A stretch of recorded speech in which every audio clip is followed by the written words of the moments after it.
Hey guys, let's turn this fun little stone into a ring. Hopefully it will go as fast in real time as it does over time lapse. Okay, so here I'm making the bezel, of course. This was a really good friend of mine who was in town for the weekend, and she had wanted a ring that I had before that was now sold, and so I decided to get this one put together. See how seamlessly I could do it. I wish it was as seamless as the video itself, but that's okay. It's all part of the process. I love sharing the process with you guys. I love sharing the experience with you. If you're enjoying my videos, please subscribe, like, comment, anything that you have questions about, I'd love to answer. It's really fun to interact. I'd love to help create a really cool community here to be able to just be a part of something that's bigger than all of us, right? And I love creating, and so this is a super fun thing for me. Getting the bezel really tight around the stone, and therefore then the rope tight around the bezel makes for such a more smooth setting process. When everything just snaps into place really tight, makes it perfect. This little bugger, man, if you are not holding tight, that can rip these right out of your hand. I have done that before, and never is a good thing. I've never been hurt, thank heavens, but it does rip them out of your hand if you're not holding on careful. But I love these bristle discs.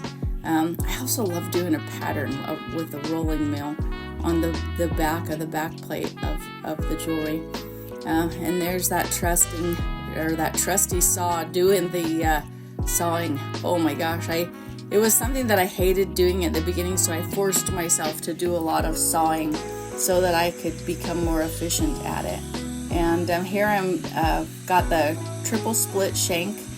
For bigger stones, I like to do more than 2 points of contact where the solder comes together so that it holds the ring more sturdy, that if you are wearing a big stone and you catch your hand, it's not going to break that solder joint.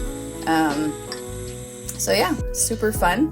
And then my trusty liver of sulfur patina, getting it all in there. I love the way that the patina makes the pattern pop, and it gives it that more finished look to me. Even with a high polish, I love that process. The liver of sulfur sure stinks though. There it is before I'm going to put it in my baking soda water to rinse off the patina and get it cleaned up. And then our next set, I put dental floss down in to make sure that my stone's gonna fit. And once I'm sure that my stone's gonna fit, I can pull out that dental floss and make sure that we have that good tight snap-in fit, and it's gonna fit really perfect right there. So pull out the floss and pop that stone down in tight, and then it's almost go. This is a beautiful stone. This was a fun story. I'll have to share it with you another time, but it was really cool how I came upon this stone. Is a beautiful chrysocolla that came from down in the Morenci, Arizona area from a gentleman who lived down there, and it's fun. Mostly I cut my own stones, but every now and then I work out some sort of fun thing where I have a stone that I didn't necessarily cut, and sometimes to me they're a little more challenging to set because I'm pretty particular. But now I'm pushing the bezel wire around the stone to hold the stone in place, and making sure that I've got a tight fit before I go and burnish the edges of the bezel. But wow, look how pretty that is. Fits perfect. Looks amazing. There we go.